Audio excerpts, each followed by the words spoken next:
Hay un lugar al que mi alma anhela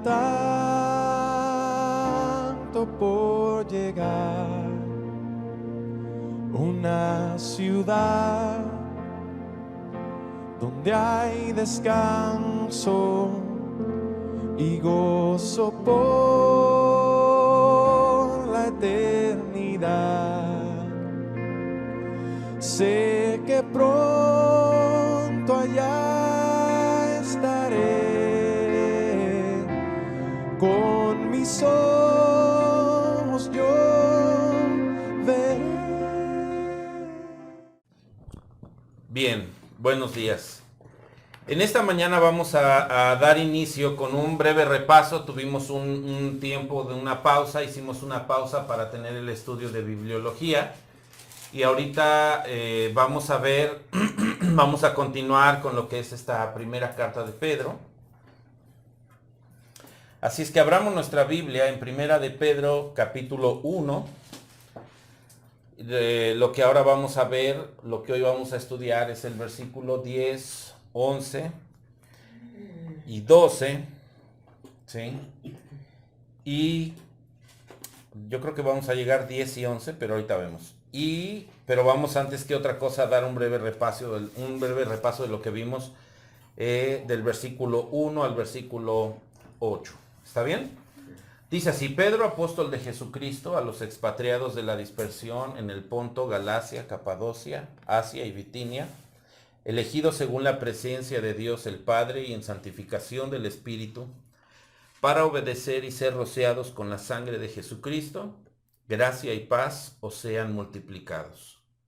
Bendito sea el Dios y Padre de nuestro Señor Jesucristo, que según su grande misericordia nos hizo renacer para una esperanza viva por la resurrección de Jesucristo de los muertos, para una herencia incorruptible, incontaminada e inmarcesible, reservada en los cielos para vosotros, que sois guardados por el poder de Dios mediante la fe, para alcanzar la salvación que está preparada para ser manifestada en el tiempo postrero, en lo cual vosotros os alegráis, aunque ahora, por un poco de tiempo, si es necesario, tengáis que ser afligidos en diversas pruebas, para que sometida a prueba vuestra fe, mucho más preciosa que el oro, el cual, aunque perecedero se prueba con fuego, sea hallada en alabanza,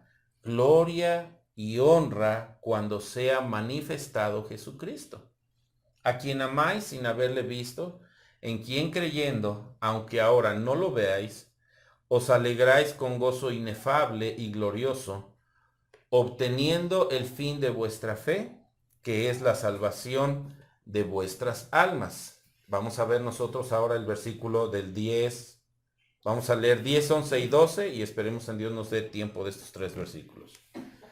Dice el 10, dice: los profetas que profetizaron de la gracia destinada a vosotros, inquirieron y diligentemente indagaron acerca de esta salvación. Versículo 11, escudriñando qué persona y qué tiempo indicaba el Espíritu de Cristo que estaba en ellos, el cual anunciaba de antemano los sufrimientos de Cristo y las glorias que vendrían tras ellos. A esto se les reveló que no para sí mismos, sino para nosotros, administraban las cosas que ahora os son anunciadas por los que han predicado el Evangelio por el Espíritu Santo enviado del cielo, cosas en las cuales anhelan mirar los ángeles. Perdón, vamos a estar escudriñando, discúlpenme, la parte del 11 y 12. ¿Sí? 11 al 12. Discúlpenme, me equivoqué en los versículos. Bien, si damos el breve repaso, Pedro, apóstol de Jesucristo. ¿Qué quedamos que es un apóstol? Un seguidor de Cristo. Un seguidor de Cristo, una persona apasionada por Cristo, una persona que seguía de una manera intensa a Cristo, ¿sí? Pero ¿quién había sido Pedro? ¿Quién me puede decir rapidísimamente? ¿Rápido? Un apóstol de Jesucristo. ¿Cuál era su carácter de Pedro? Necesito que participemos rápido. Inmovible, que era Impetuoso. Era impetuoso, Acelerado. era acelerado, era una persona que reaccionaba de manera... era un inestable, ¿verdad? ¿Qué más? ¿Quién me puede decir más sobre la vida de Pedro? Pues no era erudito. ¿Mande? No era erudito. No era un erudito, así es. Sin embargo, este varón formaba parte del grupo de los 12 apóstoles, ¿sí? Dios le había elegido para ser un apóstol de Jesucristo. Podemos ver durante la vida de este varón cómo es que él es transformado por Dios y llega el momento en el que Jesucristo le dice, ya no te vas a llamar ahora Simón, mas ahora te llamarás Pedro. Ahora bien, esta obra de transformación que Jesucristo hace en este hombre es demostrada y ahora este hombre escribe a nosotros o escribe a estos hermanos en el Ponto, Galacia, Asia y Bitinia, cómo es que vendrían las glorias de Cristo sobre cada uno de ellos. Recordemos que estos hombres de estas iglesias eran hombres que estaban pasando una tribulación y eran hombres que estaban identificados como extranjeros y peregrinos. Estos hombres no poseían una casa terrenal, no había una posición social en ellos eran despreciados, estaban fichados, salud, ellos estaban marcados por ser hijos de Cristo, por ser seguidores de Cristo. Pedro, al llamarse apóstol de Jesucristo, Pedro les está diciendo que ellos están juntamente identificados con él por ser seguidores de Cristo. ¿Ok? ¿Sí está bien? Bien. Dice, elegido según la presencia de Dios el Padre y en santificación del Espíritu Santo. Y aquí Pedro les está hablando en esta parte del proceso de santificación al cual un hijo de Dios es llevado con el firme propósito de obedecer y ser rociados por el Espíritu Santo. ¿Qué significaba esto para estos varones? Que estos hombres tenían que demostrar en sus vidas, llevar a los hechos en sus vidas para lo que ellos habían sido elegidos y predestinados. ¿Está bien?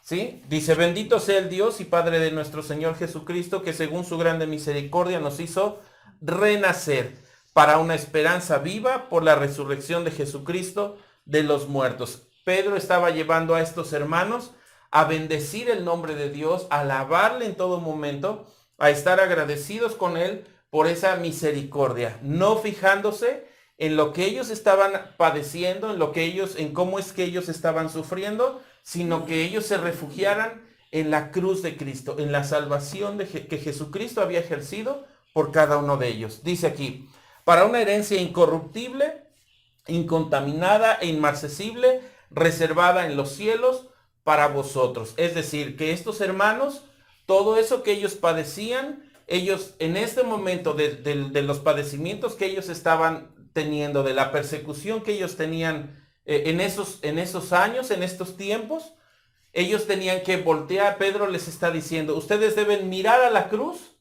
y refugiarse en la cruz y estar agradecidos, porque en la cruz Jesucristo nos otorgó a cada uno de sus hijos una herencia incorruptible, algo que nadie nos puede quitar a todo creyente. Es una herencia que no se marchita, es una herencia que permanece, es una herencia que está ahí reservada para cada uno de nosotros en los cielos. Versículo 5, que sois guardados por el poder de Dios mediante la fe para alcanzar la salvación que está preparada para ser manifestada en el tiempo postrero. Está hablando aquí de la gloria de Cristo que veremos nosotros después de que muramos, y hablamos sobre el versículo en donde Jesucristo dice, yo voy a los cielos a preparar morada para vosotros. ¿Ok? Entonces, esa era una de los alientos que Pedro dejaba hasta el versículo 5. Dice, en lo cual vosotros os alegráis, aunque ahora. Fíjense bien aquí. Porque aquí todo lo que vamos a hablar de Pedro está basado en lo que está implícito en el versículo 6. Aunque ahora, por un poco de tiempo, dice aquí, si es necesario, tengáis que ser afligido en diversas pruebas. Pedro no estaba hablando de una persecución específica o de un padecimiento específico, ¿sí? Pedro estaba hablando de diversas pruebas, ¿sí? Y ahí es donde vamos a concentrar el sermón para esta mañana un poquito, apoyados en el versículo 11 y 12. Dice, para que sometida a prueba vuestra fe. ¿Qué hablamos de la fe? ¿Qué es más preciosa que él? Oro, ¿Y qué es probada con?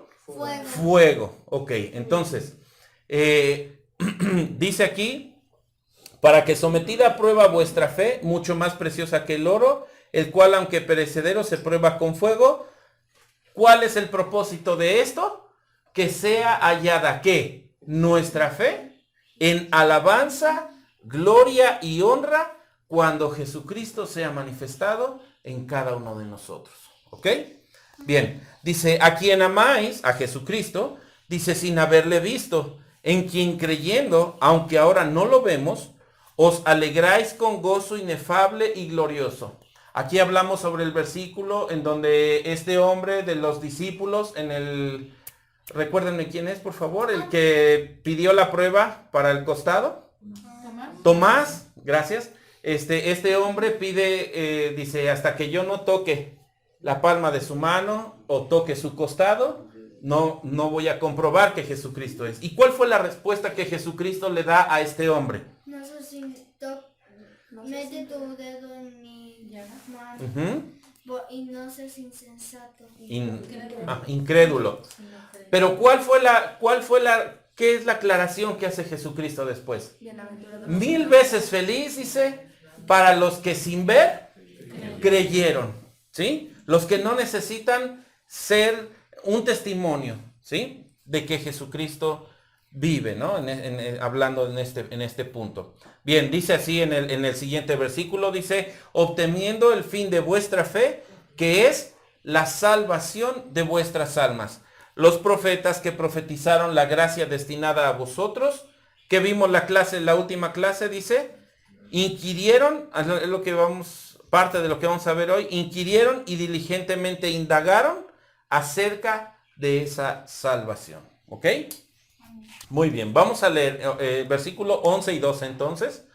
Dice, escudriñando qué persona y qué tiempo indicaba el Espíritu de Cristo que estaba en ellos, el cual anunciaba de antemano los sufrimientos de Cristo y las glorias que vendrían tras ellos, a estos se les reveló que no para sí mismos, sino para vosotros, administraban las cosas que ahora os son anunciadas, por las que os han predicado el Evangelio por el Espíritu Santo, enviado del cielo, cosas en las cuales anhelan mirar los ángeles. Bien. Hermanos, como creyentes debemos nosotros gozarnos en la herencia que Dios ha preparado para nosotros, como lo vimos en el versículo 4. Esta herencia debe, como vimos en el versículo 6, esa herencia está dentro de padecimientos. ¿Qué significa un padecimiento? Rapidísimamente. Un dolor, un sufrimiento, ¿sí? Una enfermedad moral, puede ser así, pero el significado de la palabra padecimiento es el hecho de padecer o sufrir un dolor físico o moral. Eso es la palabra padecimiento. La pregunta es, ¿cuántos de nosotros en esta semana o hoy en día no estamos padeciendo algo físico, algo moral? Creo que todos de los que estamos aquí podemos hablar de esto, ¿verdad? Esto es algo de lo que podemos enfrentar en este mundo y debemos repetir esto de manera constante, pero por lo que Dios nos está haciendo vivir en medio de esta situación de la cual no se ha salido de su control, porque Dios es soberano y está permitiendo en estos momentos que su iglesia sea aún dentro de esta situación su pueblo esté siendo probado, incluso esté siendo limpiada su iglesia, ¿sí? El cual él compró con su propia sangre. Ahora bien, los creyentes, como muestra Pedro, pueden regocijarse porque vivimos en una época privilegiada. A pesar de que estos cristianos del Asia Menor eran extranjeros y peregrinos que estaban señalados por toda la gente que les perseguía, ellos carecían de un hogar, como dijimos al principio, ellos carecían de una posición social, de un estatus social, y ellos eran privilegiados por vivir en la época donde el Mesías prometido había sido revelado, ¿sí? Ellos eran privilegiados por disfrutar una salvación, como dice aquí, que maravillaba incluso a los ángeles, ¿sí? Los ángeles no pueden experimentar este tipo de salvación porque ellos son buenos y ellos son buenos eternamente. Los ángeles que Dios así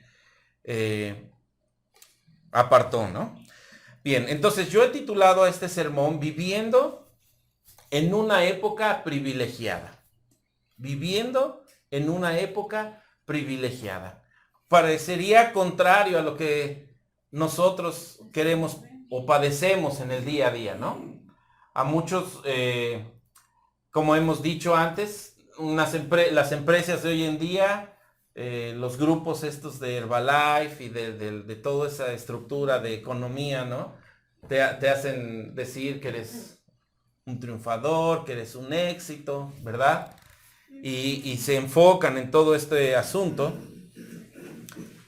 Tal parece que cuando hay un padecimiento para nosotros, cómo es que el verdadero creyente o cómo es que nosotros estamos contemplando ese obrar de Dios en nosotros. Y eso es lo que queremos aprender y eso es lo que Pedro nos trata de explicar. Cómo es que tú y yo debemos entender a cómo vamos a llevar a lo práctico lo que Pedro nos deja implícito aquí, ¿ok? Bien. En el año del 1895, H.G. Wells dio vida a la idea de viajar en el tiempo en su novela de ciencia y ficción La máquina del tiempo. No sé si algunos de ustedes han escuchado de esta película, La máquina del tiempo. O algunos de ustedes quizás nos tocó, por decir, al menos de mi época, nos tocó ver esa película de Volver al Futuro, ¿verdad? En el cual un personaje se mete a una máquina, viaja a través del tiempo y renace en el futuro, en donde él ya ve cosas diferentes, todo modernizado, edificios así como Dubái, ¿no? Así todo muy acá, autos que ya las patinetas ya no tenían ruedas, ahora ya estaban suspendidas así en el aire, ¿no? Y él podía patinar.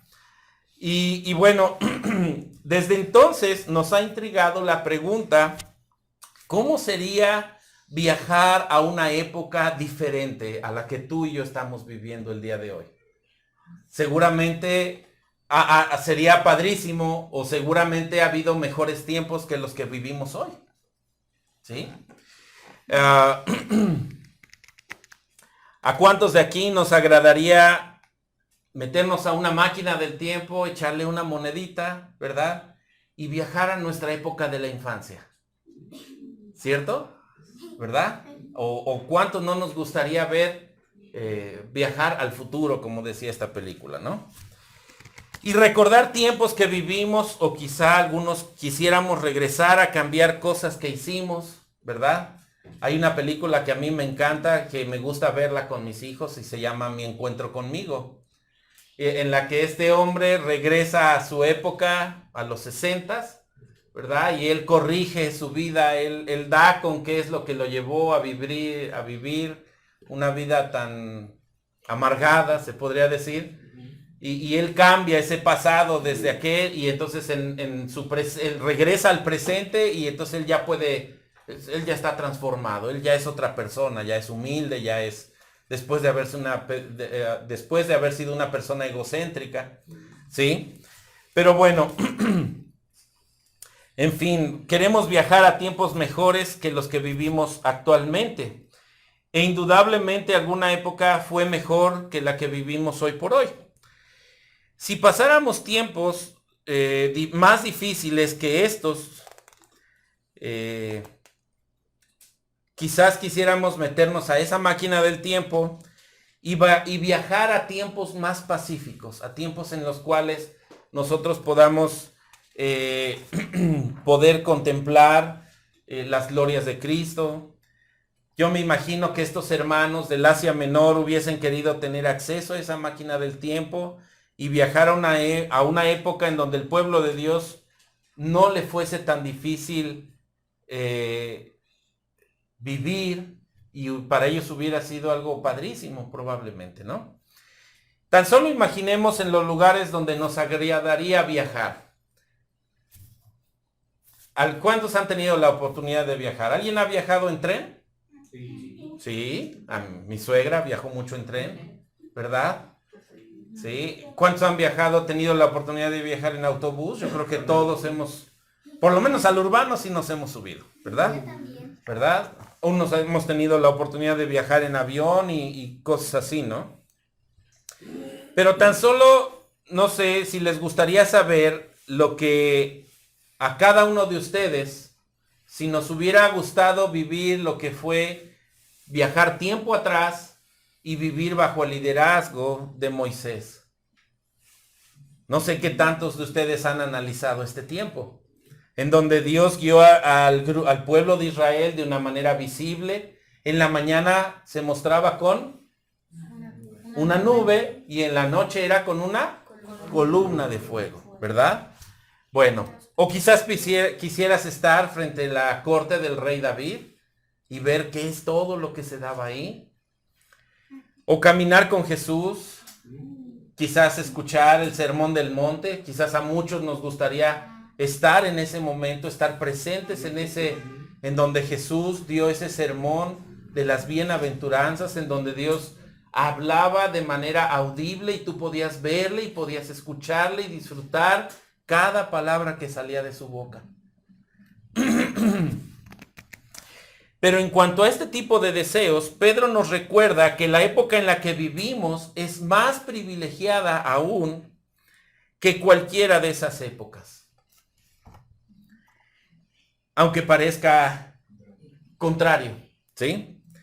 Nuestros tiempos son privilegiados porque vivimos en los tiempos del cumplimiento de todo aquello que el Antiguo Testamento vino revelando y ahora nosotros podemos disfrutar en nuestro día a día. Ciertamente podemos vivir tiempos donde el ser cristiano resulte difícil, y no por no amar a Dios, sino porque a veces las circunstancias y nuestra carne batallan en el qué voy a hacer, en el cómo voy a resolver esto, en el cómo va a ser esto. Esto del coronavirus vino a ser algo que a todos nos tiene así como que... Yo le soy sincero, yo traigo este dolor de la garganta desde hace ya tiempo, pero estas 2 semanas que se ha incrementado esta molestia, a veces digo, ¿no será que ya tengo el coronavirus? Y pienso y estoy en ese juego de, creo que cada uno, si nos empieza a doler la cabeza, ahorita ya decimos, híjole, no sea que ya empiece yo con los síntomas, ¿verdad? Y no, te tomas un paracetamol o te tomas algo que más o menos tú sientes que te alivia y pasa y dices, no era, ya la libré, ¿no? ¿Sí? Estamos en tiempos de pánico, en tiempos en los cuales el gobierno nos tiene espantados, tiene a la ciudadanía ahorita sujeta, sometida, obligatoriamente, casi podríamos estarlo hablando. Pero bueno, estos tiempos en donde vivimos, en donde Dios parece estar como distante o parece estar como en silencio, viendo estas circunstancias, quizás podemos desear esa época en la que Dios hablaba claramente a los profetas de manera audible, ¿verdad? De los que han leído su Biblia, como doña Evita, que diario, de verdad, mi hermana Evita y yo estoy seguro que mi suegra está también incluida, en la que yo veo cómo Dios ha hecho una obra de transformación en sus vidas. y pueden mencionar ahora del pueblo de Dios, el pueblo del Señor, y eso, el hecho de que vayamos viendo el panorama de la iglesia, el panorama que Dios nos indica vernos como un pueblo, como una iglesia. Esto es algo sorprendente y es algo hermoso que podamos contemplarlo desde la manera en la que ahora podemos verlo cuando admiramos la palabra de Dios. Pero los profetas no tenían esa perspectiva. En el versículo 10, vamos para allá, dice: los profetas que profetizaron de la gracia destinada a vosotros, inquirieron y diligentemente indagaron acerca de esta salvación. Estos profetas del Antiguo Testamento vivieron en una época donde el Mesías no había sido revelado aún y donde ellos señalaban lo que él haría. Estos lectores de Pedro viven en una época en donde las promesas sobre el Mesías se han cumplido. Lo que viene en el versículo del 10 al 12 es que estos profetas anhelaban ver la época en la que los cristianos del primer siglo del Asia Menor vivían y la época en que los cristianos del siglo XXI vivimos en la actualidad. Ellos hubiesen querido tener esa máquina del tiempo y haber podido viajar al futuro y decir: ahora vamos a ver cómo van a ser mostradas las glorias de Cristo para nuestros hermanos como tú y yo que estamos sentados en esta mañana aquí. Y aquí surgen dos dudas con respecto a que si los profetas estudiaban y observaban qué persona era la que vendría y a qué tiempo, como lo traduce la Reina Valera en la versión 60, o a qué tiempo y a cuáles circunstancias de su venida, como lo traduce la Nueva Versión Internacional. Y vamos a basar esto, lo que vamos a explicar, lo poquito que se va a explicar hoy, lo vamos a basar en la segunda opción, que es en la versión Nueva Versión Internacional. Y ahora aquí vienen dos puntos para analizar o para preferir esta segunda traducción. El primer punto es que a pesar de que los profetas sabían que estaban profetizando sobre el Mesías, más que identificar a la persona, su gran interés radicaba en discernir el tiempo del cumplimiento para esto. ¿Sí? Así es de que vámonos al libro de Daniel rapidísimamente. Daniel, vamos a abrir nuestras Biblias en Daniel.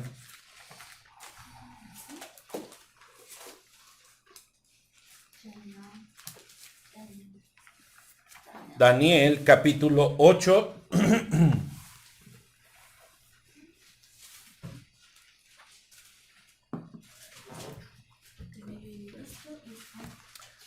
Daniel 8.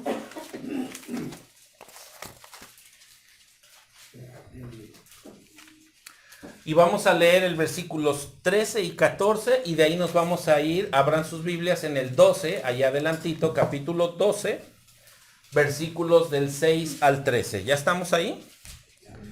Primero 8, 13 y 14 y después 12 del 6 al 13. Le voy a pedir de favor a David que nos haga el favor de leer del 8, 13 y 14. Por favor, David, en voz fuerte. Entonces oí a un santo que hablaba, y otro de los santos preguntó a aquel que hablaba: ¿hasta cuándo durará la visión del continuo sacrificio y la prevaricación asoladora entregando el santuario y el ejército para ser pisoteados? Y él dijo: hasta 2300 tardes y mañanas. Luego el santuario será purificado. Muy bien. Aquí parece decir un tiempo muy largo, ¿verdad? ¿Sí? Pero para que quede más claro esto, vámonos a Daniel capítulo 12 y versículos del 6 al 13.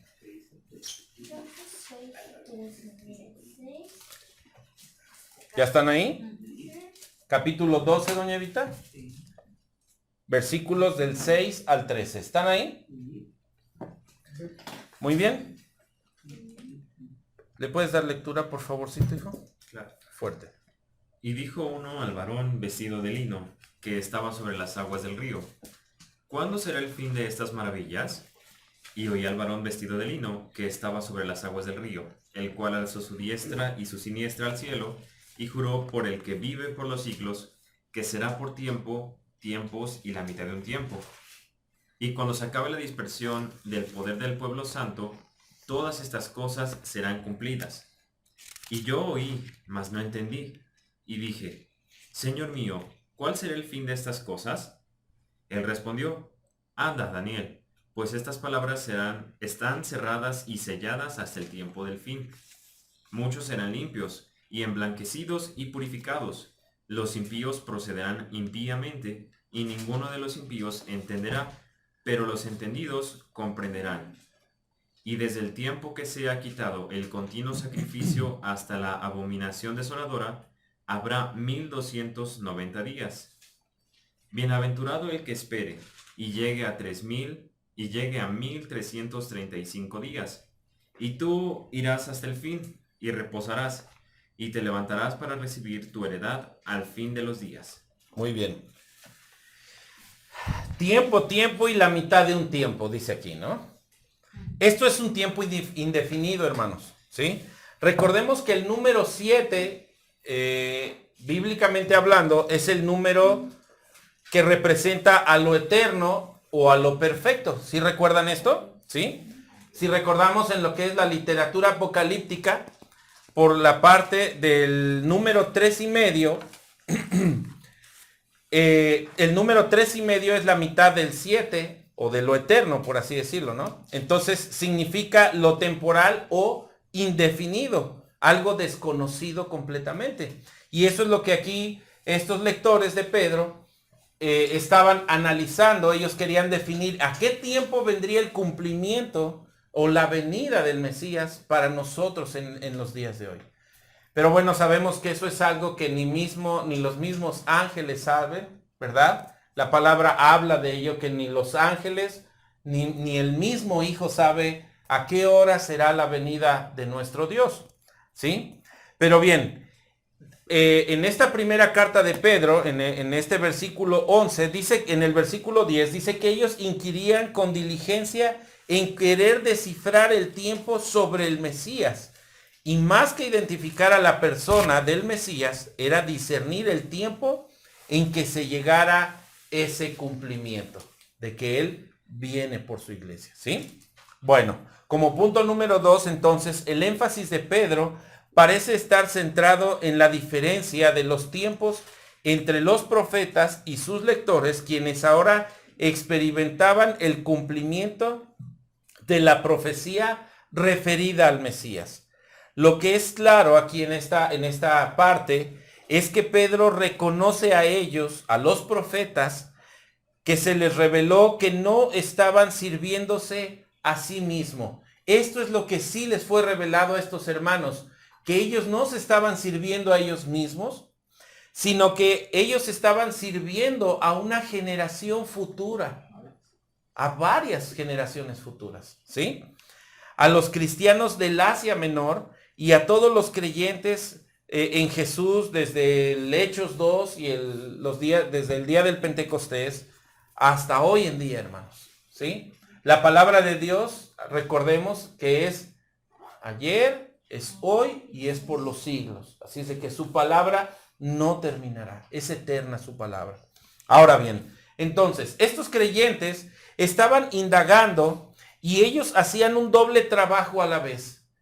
Ellos estaban estudiando y esforzándose por descubrir los cumplimientos de ese Mesías, pero a su vez ejecutaban la labor para la cual ellos habían sido llamados. ¿Cuál era esa labor para la cual Dios nos ha llamado a cada uno de nosotros, la cual debemos ejecutar nosotros a pesar de estar atravesando diversas pruebas? Predicar el Evangelio de Cristo. Ellos sabían quién los había reclutado. Ellos estaban conscientes que Cristo había pagado un precio por ellos, que ellos habían sido predestinados desde una eternidad. Si lo vemos nosotros en cómo comienza esta carta, dice, elegido según la presciencia de Dios Padre. En el versículo 2 está esto. ¿Qué significa presciencia? Un preconocimiento. Cuando yo conozco algo antes de que suceda, ¿sí? Bueno, eso nosotros no lo podemos hacer, solamente Dios tiene el poder para hacer eso, ¿verdad? Pero bueno, ellos indagaban, esforzarse por descubrir estos cumplimientos. Ellos sabían quién los había reclutado para hacer esta tarea y eso a ellos les bastaba.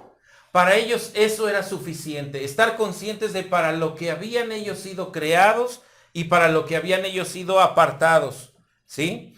Así que, hermanos, cuán buena elección, para nosotros, a pesar de que nos esforcemos en tener todas las piezas de ese rompecabezas, de este rompecabezas tan grande, Dios nos hace vivir en el día a día, en medio de cualquier situación que pasemos. Nuestro trabajo es buscar diligentemente la presencia de Dios y hacer lo que Él dejó para nosotros como trabajo, como una responsabilidad.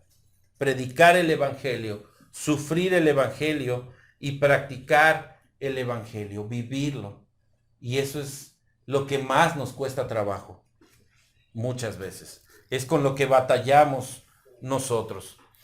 Cada uno de nosotros, hermanos, tenemos un llamado. Y hay un hermano que dice, no busquemos servir a Dios sin vivir el Evangelio, sin soportar las aflicciones del Evangelio. Muchos de estos hermanos trabajaron para nuestra salvación de manera ardua, de manera que dice aquí que ellos trabajaron, dice aquí,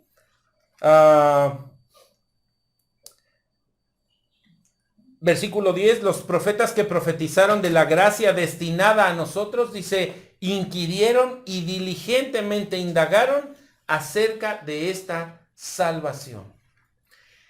Yo no sé si ustedes recuerdan el trabajo que hacía Araceli con Germán cuando nosotros empezamos a conocer de estas doctrinas de la gracia. Pero ella no faltaba el día ellos no faltaban el día que habíamos propuesto reunirnos y mucho menos en la hora. Ellos llegaban puntuales. Ellos trabajaron diligentemente. Y ahora nosotros gozamos de conocer estas doctrinas que podemos ver que provienen de Dios. Ahora bien, ellos hubiesen querido viajar en la máquina del tiempo y ver los cumplimientos de los que tú y yo gozamos y a su vez creo que hubiesen querido ver. Jonathan.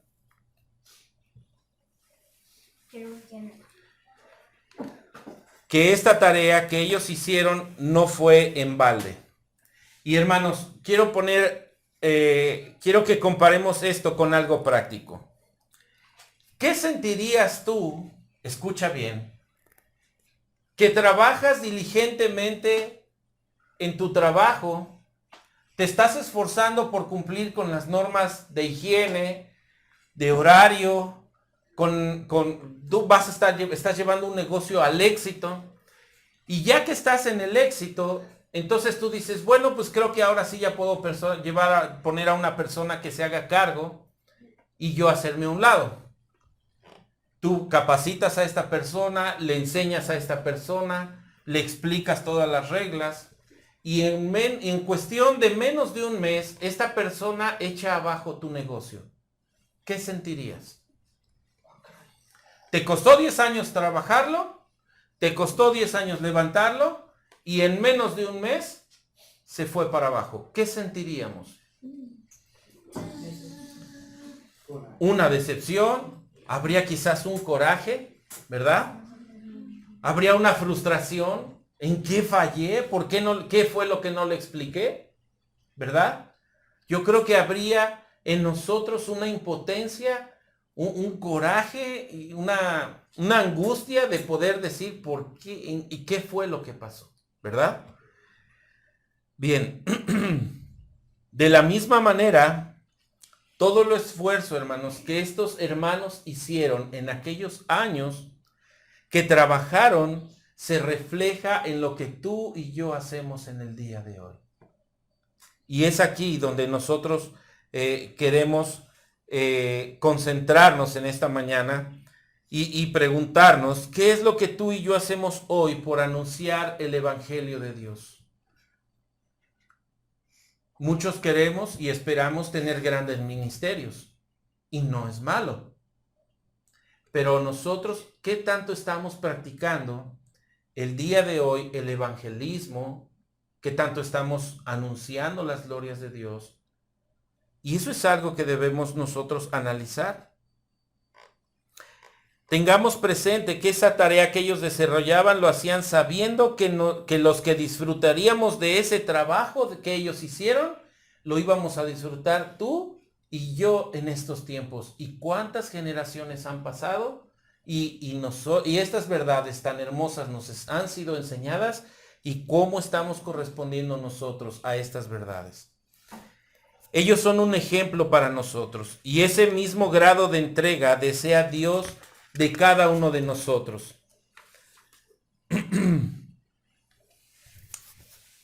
Muchos de nosotros quizás hoy en día quisiéramos subirnos a esa máquina del tiempo.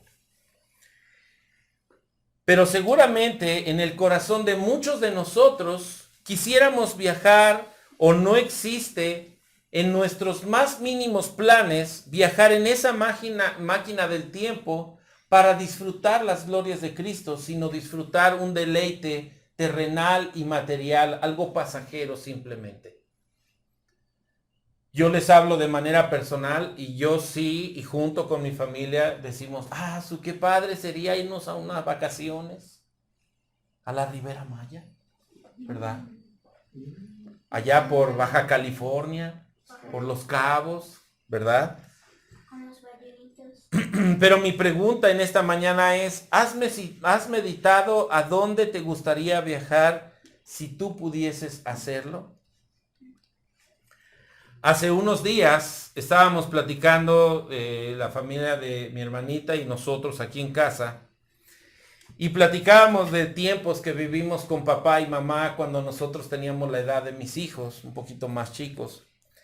Y resulta muy grato el revivir y recordar todas las experiencias que uno te acuerdas de lo que hicimos, de cómo disfrutamos a nuestros padres. Nos agradaron esas experiencias y anécdotas que no se borran de nuestra mente y de nuestro corazón. Y muchas veces ya pensando en lo que nos agrada, soñamos o nos imaginamos como seres humanos, nos ponemos a pensar, ¿qué sería de nosotros? Y seguramente por la mente de casi la mayoría de nosotros ha llegado a pasar esta pregunta. ¿Qué sería de mí si hubiera yo nacido en otro país? Pero no pensamos en allá por África. O sea, pensamos en qué hubiera sido si hubiéramos nacido en Estados Unidos, en la Unión Americana, en donde las comodidades, el estilo de vida es superior al que llevamos aquí.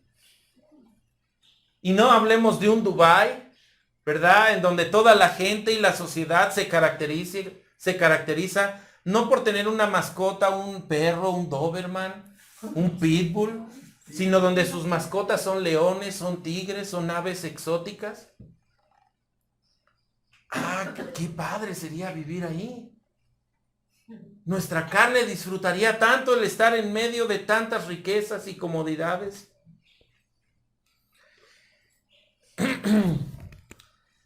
A veces hasta nos enojamos y cayendo en nuestra codicia, en pensar,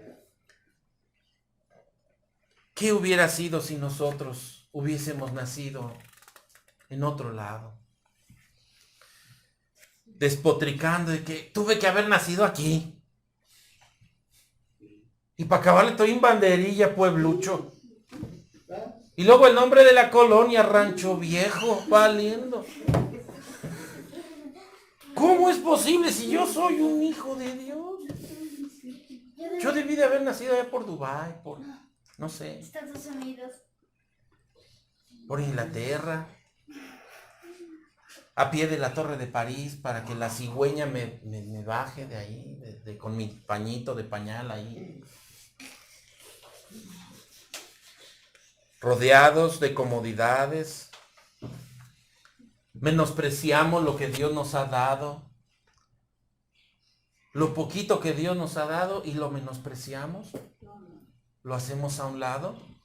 No, gracias a Dios, algunos no lo hemos hecho, pero algunos sí hemos pensado, o lo llegamos a pensar en tiempos pasados, porque todos fuimos jóvenes, todos anhelamos cosas.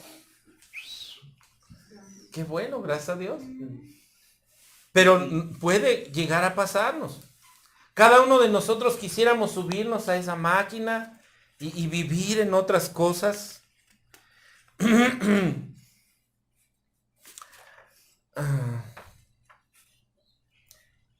Pero todo es en torno a lo terrenal y a lo material, en lo que a mí me gusta. Por lo regular no meditamos en el prójimo, en sus necesidades. Todo lo que nos rodea marca el círculo en el que nos desarrollamos. Pero hermanos, si observamos bien esta carta, es que esta está dirigida a la iglesia, y eso es en lo que Pedro nos hace meditar a cada uno de los que estamos aquí. ¿Cuántos de nosotros en verdad meditamos en lo que la iglesia debe trabajar? ¿Acaso alguno de nosotros hemos puesto a meditar, nos hemos puesto a pensar en lo que será de esta iglesia más adelante? ¿Ya cuántos años llevamos congregándonos, reuniéndonos? ¿Verdad? ¿Cómo sería si viajáramos en esa máquina y pudiésemos ver en qué va a avanzar esta iglesia? ¿O si se va a secar? ¿Algún día yo voy a morir? ¿Algún día Sergio va a morir? ¿Algún día David va a morir? ¿Quién se va a quedar al frente? Y eso es algo en lo que debemos meditar, en lo que debemos esforzarnos. Tenemos que enseñar a nuestros hijos, tenemos que educar a nuestros hijos, predicarles a ellos, porque ellos, la generación que sigue son ellos. Muchos ni piensan o no pensamos ni siquiera en cómo me voy a relacionar con este hermano. Acabamos de leer Primera de Juan, ¿verdad? Y dice que si no amamos a nuestro hermano, no somos de Cristo. Con los hermanos, mucho menos los jóvenes, casarse con uno de la iglesia. Ay, que está re feo. Está re fea la hermana. ¿Saben por qué es esto? Esto es porque pensamos en ideales que no tienen nada que ver con Dios, sino en nosotros. Hay jóvenes que dicen, no, y exigen. Es que me tiene que gustar. Es que tiene que ser así. Por lo menos que tenga algo de gracia conmigo.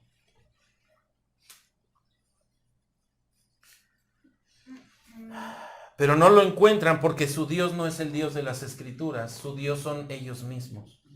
Porque son egocéntricos. Quieren servirse a sí mismos. Se quieren gozar en sus mismos placeres. Y quieren contagiar a otros o quieren que otros sigan sus mismas reglas. Y en Dios no son las cosas así. Las cosas en Dios son completamente diferentes.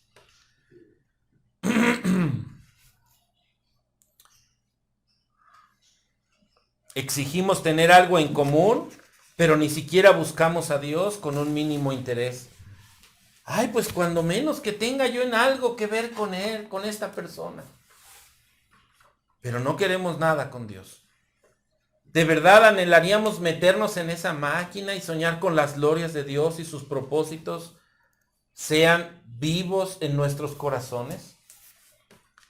Pedro en estos versos describe cómo es que aquellos hermanos se esforzaron para que tú y yo pudiésemos disfrutar de esa vida y pudiésemos disfrutar de lo que Jesucristo vino a hacer por su iglesia. El trabajo de la iglesia es predicar y morir a nosotros mismos. El trabajo de la iglesia es predicar y morir a nosotros mismos. Ese es el trabajo que tú y yo debemos hacer. Y es algo que no cualquiera deseamos vivir y mucho menos experimentar. Y eso es lamentable para la iglesia del día de hoy. Pedro no buscaba comprobar la certeza de sus enseñanzas acerca de la salvación, demostrando que estaba de acuerdo con los profetas. Pedro buscaba animar a sus lectores afligidos, demostrando y comprendiendo la grandeza de la salvación por la cual serán afligidos. Por la cual serán afligidos. Hermanos, tú y yo en esta vida vamos a padecer. La Biblia es una promesa de Dios. Y es de las que difícilmente nos agarramos. ¿Sí? Versículo 6 dice, en lo cual vosotros os alegráis, aunque ahora por un poco de tiempo, si es necesario, tengáis que ser afligidos. Y esto es para ti y para mí. Y somos la iglesia de Cristo. Vamos a padecer.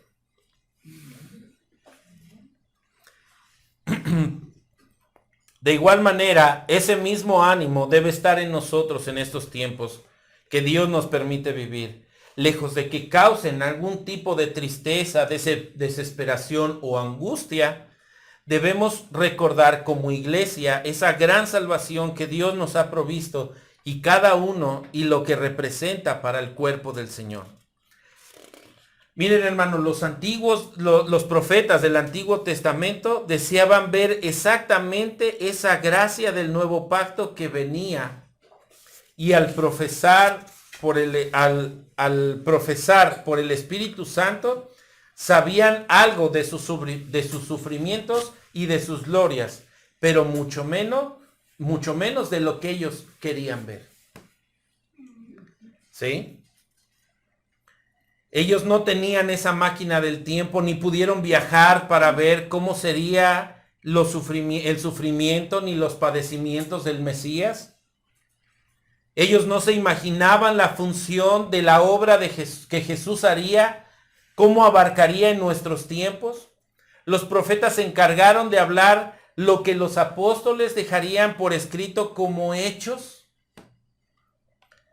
Y hasta aquí, hermanos, podemos ver, somos extranjeros y peregrinos. Y quiero que aquí venga tu identificación como creyente en lo que tú y yo estamos viviendo hoy. Hasta aquí, hermanos, podemos ver cómo somos extranjeros y peregrinos. Que la vida del Mesías fue exactamente nuestra vida. Él es señalado como Jesucristo hombre, y ese mismo Mesías fue rechazado, fue oprimido, fue juzgado, fue afligido y sufriría la muerte, para posteriormente ser restaurado a lo que Pedro llama su gloria. Amén. En el verso 11, y con base a este sufrimiento del Mesías, dice, escudriñando que la persona y qué tiempo indicaba el Espíritu de Cristo que estaba en ellos, el cual anunciaba de antemano los sufrimientos de Cristo y las glorias que vendrían tras ellos. Dios prometió restaurar a su pueblo bajo un nuevo pacto, como lo habla Isaías 54 y 55, tarea que tienen para leer en esta semana. Y esa restauración no solo era prometida a Israel, sino también incluía a personas como tú y como yo. Gente de todas las naciones, como lo habla Isaías 56. Así es de que son 3 capítulos que tienes que leer. Hermanos, esta salvación que había sido profetizada a los profetas, la salvación que habían estudiado y observado detenidamente, esa salvación que disfrutaban estos hermanos lectores de Pedro, habiendo sido apartados por el Espíritu Santo, es la misma salvación que opera para nosotros en el día de hoy. ¿Qué tipo de padecimiento hay en ti en este día? En el que tú estás atravesando seguramente y que nos hace distraernos de la gloria por la que por medio de aquel que nos salvó, nos estamos distrayendo y sabemos que no debe entristecernos, ni mucho menos nos debe llevar a no dar la gloria a Dios por esa salvación que Él nos ha regalado por medio de su Espíritu Santo. Esta es una gran pregunta. ¿Qué te está distrayendo para que tú no disfrutes de esa obra que Jesucristo hizo? La iglesia del Señor le sirve cuando anunciamos el Evangelio a otros. El servicio de la iglesia es cuando tú predicas el Evangelio. No se requiere de un gran ministerio para gozarnos en este hermoso regalo que Dios nos ha dado para administrárselo a otros y poderlos llevar a los pies de Cristo. Si tú has conocido a Dios, pero has permitido que lo que te rodea sea un distractorio de tu amor a Dios y de tu adoración a Dios, etc., debes recordar que solo eres un peregrino en esta tierra, que nada en este mundo podrá separarte de Dios, que fuiste comprado a precio de sangre y que vas a morir un día y después de esto serás glorificado. La misma obra que Jesucristo vino a hacer, lo mismo va a suceder con cada uno de nosotros. Vamos a morir, pero vamos a resucitar en gloria. Lo mismo que ese Mesías hermoso que nos llamó de las tinieblas a su luz admirable. Entonces, mejor adórale y cumple con la instrucción más hermosa que Él nos dejó. Id y haced discípulos a todas las naciones. Y no estamos hablando de que te vayas de México. Es necesario predicar el Evangelio. Por otro lado, esto es para los creyentes que se están distrayendo en otras cosas. Para los que no son creyentes, si tú no has visto y contemplado de esta manera la maravilla de la salvación y aún tú reconoces que no hay vida en ti, debes creer en el Señor Jesucristo, arrepiéntete y vuélvete a Él. Él es fiel y justo para salvar. Amén.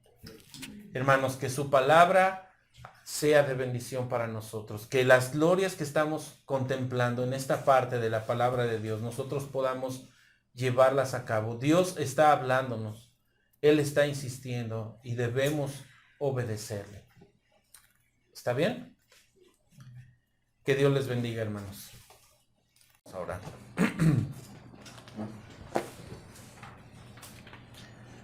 Oh Dios, en esta mañana, delante de ti estamos, Padre. Agradecidos contigo porque nos has hecho tus hijos, Señor.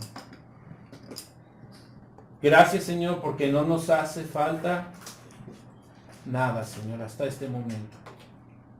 Porque tú has cubierto todo lo que necesitamos y quizás tenemos más de lo que merecemos, Señor.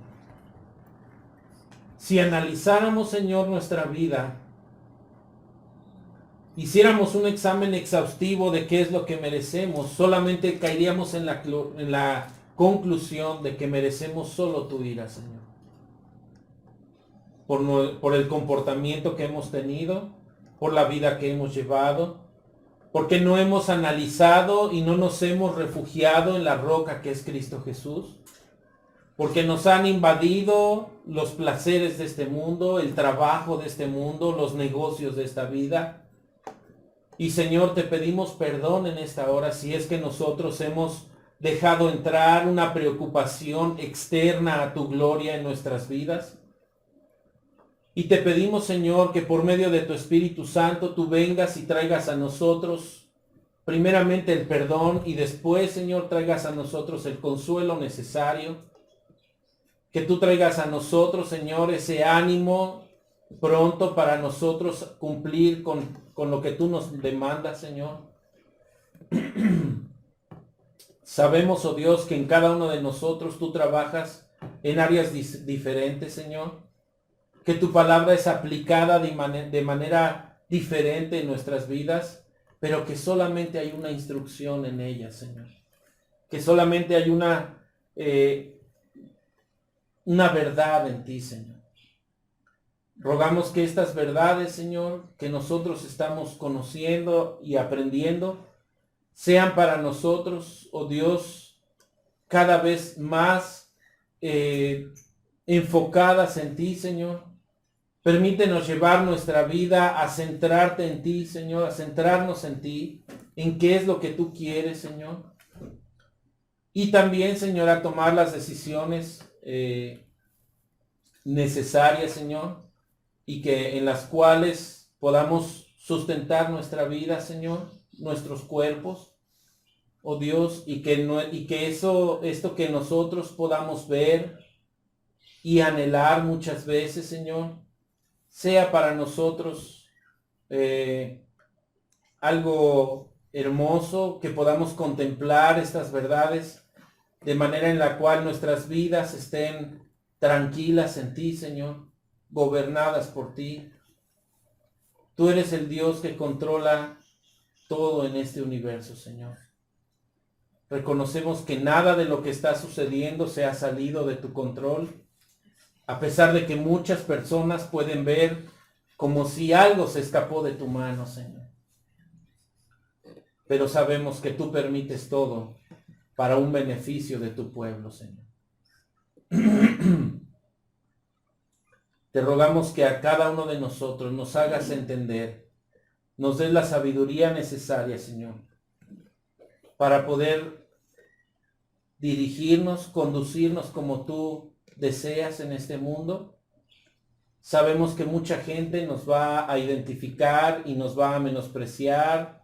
Quizás muchas cosas van a suceder, pero Dios, te suplicamos con todo nuestro corazón, Señor, que tú seas, Señor, el que gobierne nuestras vidas, Señor.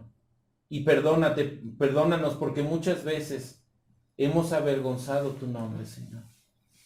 Muchas veces hemos hecho cosas que avergüenzan tu nombre, Señor. Pero te pedimos con todo nuestro corazón que nos perdones y nos ayudes a vivir para ti, Señor. Gracias te damos por tu palabra. Y, Señor, al que no ha sido salvo, te rogamos que tú traigas de tu Espíritu Santo esa obra maravillosa y pueda haber vida en ellos, Señor. Ayúdanos a anhelar más el estar con tu iglesia, el amarnos los unos a los otros, el desear hacer tu voluntad como iglesia, Señor. Pues te lo pedimos en el glorioso nombre de nuestro Señor Jesucristo. Te damos gracias por tu palabra y gracias por este tiempo, Señor. Llévanos a nuestros hogares y te rogamos que la lectura de Isaías que tendremos esta semana sea para nosotros un mostrar de tu misericordia para cada uno de nosotros. Amén. A rescatarme para llevarme allí con él. He aquí que la presencia del Señor mora en medio de los hombres que él salvó. Ellos son su pueblo y él su eterno Dios. La ciudad de Dios es lo que anhelo yo.